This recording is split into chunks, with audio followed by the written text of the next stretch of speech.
Hello there, people of the internet. This right here is a continuation series of something I'm doing to try and earn my way up to 100,000 subscribers. So if this video catches your attention and you feel like subscribing, fantastic. That will help me on my journey. If not, then hey, maybe I'll catch you guys on the next video because I'm trying to put one of these out every single day. Doesn't always happen, but I am definitely trying my best.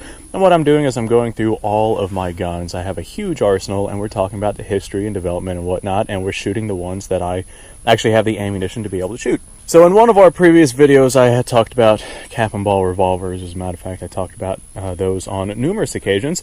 And what they are is they are a 6-shot revolver, a 5-shot revolver, or whatever capacity the cylinder is. But essentially, you take your powder and ball and shove it into the front of your cylinder. Since these right here do not take cartridges or anything like that, you have to manually load the cylinders yourself. So powder, ball into the front of the cylinder, and then on the back of the cylinder you would put some sort of percussion cap. Now these existed during the same time period that cartridge firing technology was still, well, it was around. It wasn't necessarily all that well developed, but cartridge firing technology was definitely around. The issue was, for pretty much any company that wasn't Smith & Wesson, there is a patent on bore-through cylinders, so no other company out there could make cartridge-firing revolvers until that patent had expired. Well, in 1870, that patent expired, and Colt ended up coming out with their Colt open-top series revolver. These right here were not produced for very long. I have heard variations of when these were in production. I've been told 1871, I've been told 1872, but I do know that they stopped production in 1873 whenever Colt started making their single-action Army series. So this right here is essentially a transitional style revolver that takes cartridges. It is very, very similar to the previous generation of percussion cap revolver. We still have that open frame receiver. We still have, well, basically everything is nearly identical. This is an 1851 pattern. This right here is clearly modeled after the 1860s, or the 1860 pattern of revolvers. So there are some differences. As far as interchangeability of parts, pretty much no parts are interchangeable from the transitional revolvers to the previous 1860s generation. But the same general style of revolver is pretty much there. While Colt was still working on the development of their single action, they ended up moving to these transitional revolvers to kind of fill in the gap from the black powder cap and ball revolvers to the transitional revolvers. So unlike the cap and ball revolver where you shove a ball and powder into this thing and then you use a ramrod built directly into the gun to seat your ball and powder home, and then you got to cap every individual chamber right there. Rather than do all that, now we move on to actual cartridge firing technology, and both sides of the cylinder are bored out. You no longer have to throw a percussion cap on the end. Now you can just shove a full-on cartridge into the cylinder itself.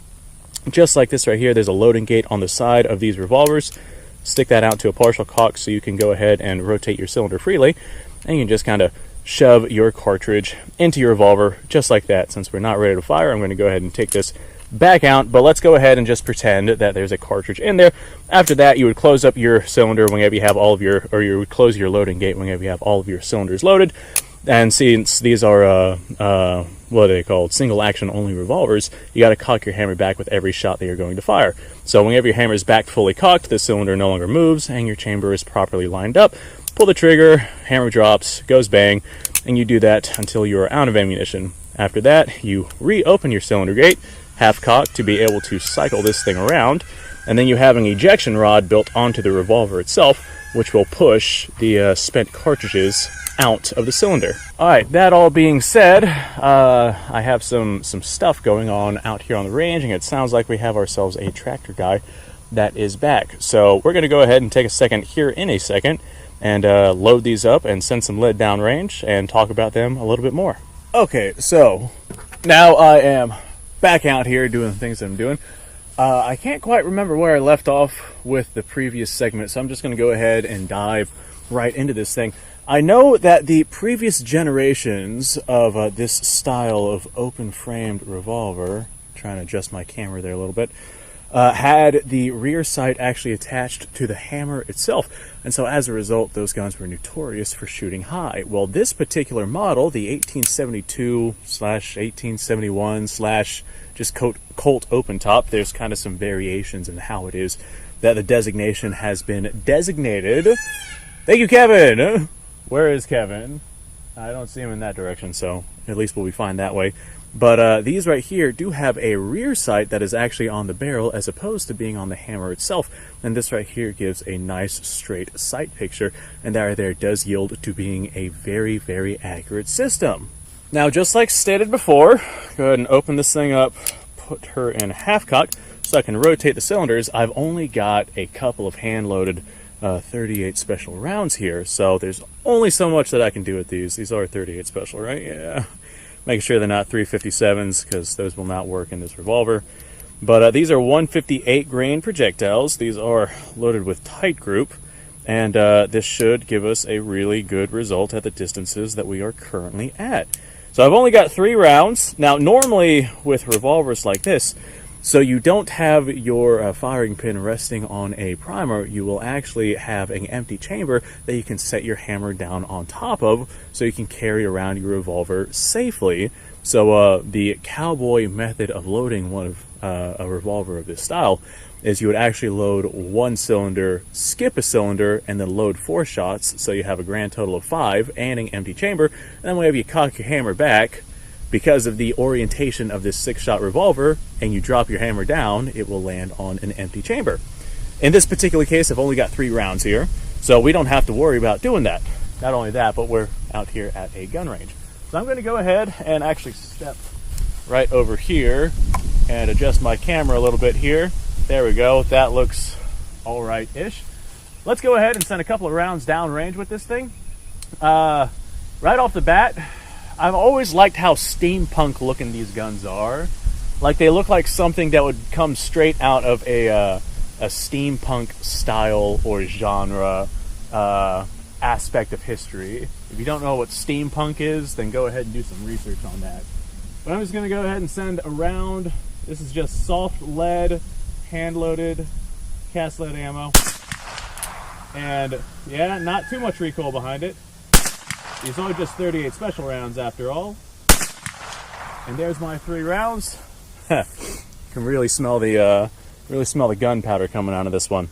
But there's our 3 rounds. Not much recoil behind it, but you can still tell that 38 special has a little bit of power behind it. But looking at the top of this revolver, just with how asymmetrical it is, especially in comparison to me being very used to symmetrical guns, well, it just kind of looks strange. We have the ejection rod over here on the side, and we have the block that actually holds the barrel on. It's a system that's very strange to me. It just looks odd in comparison to what I'm used to. So now, to unload our 3 shots, what we're going to do is find our spent casings and use that ejection rod to just kind of push them out, just like that. And they'll each come flying out of the cylinder. And those right there are reloadable, so I'm going to go ahead and gather that brass, and now our revolver is ready to be reloaded if we had more ammo. The reality is, I probably should have just grabbed that brass versus letting it drop onto the ground, but I wanted a good representation of reloading that revolver. Anyway, I guess I'll hunt that down later. The grass is kind of tall right now, and I don't feel like shifting through it. So I'm going to say, hey folks, thanks for watching. Hopefully you guys enjoyed this. What do y'all think about the open top? Out of all of my guns, this one is probably my favorite. This particular one is made by Reuploaded. Now, the original open tops would actually be chambered in 44 Henry rimfire, which was one of the very popular cartridge firing cases during that time period. It was obviously a rimfire case, 44 caliber. It had 28 grains of black powder, I do believe. So it was about on par with the standard cap and ball revolver percussion cap loads from the 1851 to the 1860 style revolvers, which would hold about approximately 30 grains of powder. You could shove a little bit more in there, but 30 grains was about the standard load that you would want to use with, so you don't stretch out the frame of your revolver or do any unnecessary wear to it or cause any complications down the road. So 28 grains, a little bit less, but really not a substantial amount less. So with these being chambered in a very capable cartridge for the time period, and now being able to load these cartridges much faster than if you were to be loading percussion caps, you have a significant advantage with something like this as opposed to a 6-shot percussion cap revolver. Not only that, but during the time period where there were plenty of lever actions out there, also chambered in the 44 Henry rimfire cartridge, if you were to have your lever action and your handgun both chambered in the same cartridge, then logistically speaking, that would make acquiring ammunition much easier because you only had to find one particular kind of ammunition. Now, later on, whenever 44-40 Winchester was going to become much more popular, which came out in 1873, that ultimately would basically replace... Was that an eagle I just heard?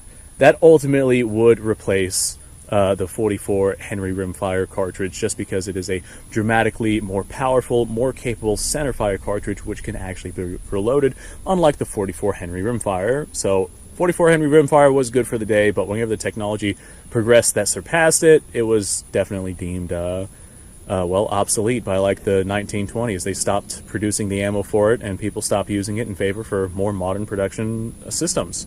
Anyway, folks, thanks for watching. I do appreciate your time. Like, subscribe, share. Description below has a bunch of links. Go ahead and go check those out. I'm going to go ahead and pack it in and call it a day. And I don't know, maybe I'll make another video. Actually, yeah, I probably will make another video. That sounds like a pretty good time. So you guys go off, have yourself a fantastic day. I'll see you on the next episode.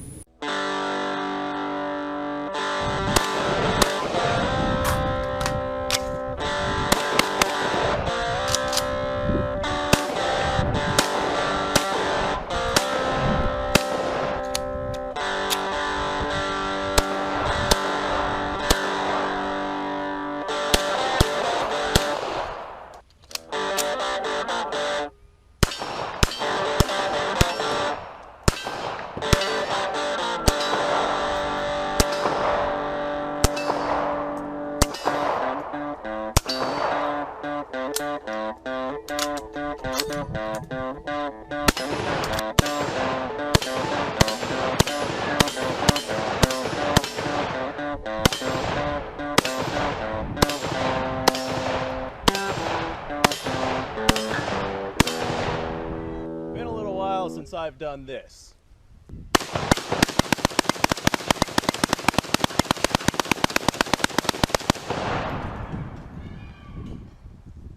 Bonnie and Clyde be damned.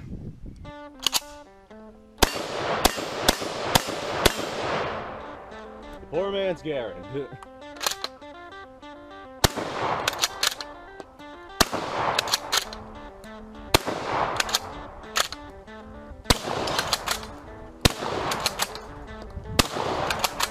It's a shame that bolt-action shotguns aren't more mainstream.